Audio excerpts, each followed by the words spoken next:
ನಮಸ್ಕಾರ, ಸಂಪೂರ್ಣ ನ್ಯೂಸ್ಗೆ ಸ್ವಾಗತ. ನಾನು ಭಾಗ್ಯ. ಈಗ ಈ ಕ್ಷಣದ ಹೆಡ್ಲೈನ್ಸ್. ಚಾಲೆಂಜಿಂಗ್ ಸ್ಟಾರ್ಗೆ ಸಹ ಕೈದಿಗಳಿಂದ ಬೆದರಿಕೆ. ಜಾಮೀನು ಅರ್ಜಿಯಲ್ಲಿ ಕಷ್ಟ ಹೇಳಿಕೊಂಡ ಡಿ ಬಾಸ್. ನಾಳೆ ಅರ್ಜಿ ವಿಚಾರಣೆ. ಬೇಲ ಜೈಲ ಅನ್ನೋ ಕುತೂಹಲ. ದೇವರು ವರವನ್ನು ಕೊಡಲ್ಲ, ಶಾಪನೂ ಕೊಡಲ್ಲ. ದೇವರು ಅವಕಾಶಗಳನ್ನ ಕೊಡ್ತಾನೆ. ರಾಯಚೂರು ಸಾಮೂಹಿಕ ವಿವಾಹದಲ್ಲಿ ಡಿಕೆ ಅಬ್ಬರದ ಭಾಷಣ.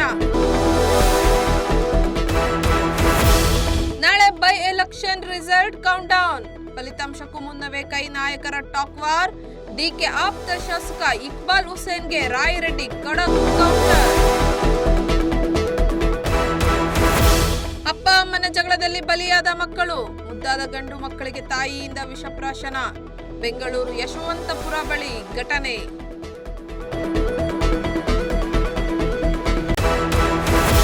ಎಲ್ಪಿಜಿ ಗ್ಯಾಸ್ ಸಿಲಿಂಡರ್ ದರ ಏರಿಕೆ ಖಂಡನೆ. ಬೆಂಗಳೂರಿನಲ್ಲಿ ವಾಟಾಳ್ ನಾಗರಾಜ್ ಪ್ರತಿಭಟನೆ. ದರ ಏರಿಕೆ ಇಳಿಸದೆ ಹೋದ್ರೆ ಮುಂದೆ ಉಗ್ರ ಹೋರಾಟದ ಎಚ್ಚರಿಕೆ. ಇದಾಗಿತ್ತು ಈ ಕ್ಷಣದ ಹೆಡ್ಲೈನ್ಸ್. ನಿರಂತರ ಸುದ್ದಿಗಾಗಿ ನೋಡ್ತಾ ಇರಿ ಸಂಪೂರ್ಣ ನ್ಯೂಸ್. ಇದು ನೊಂದವರ ಧ್ವನಿ. ಸಂಪೂರ್ಣ ನ್ಯೂಸ್, ಇದು ನೊಂದವರ ಧ್ವನಿ.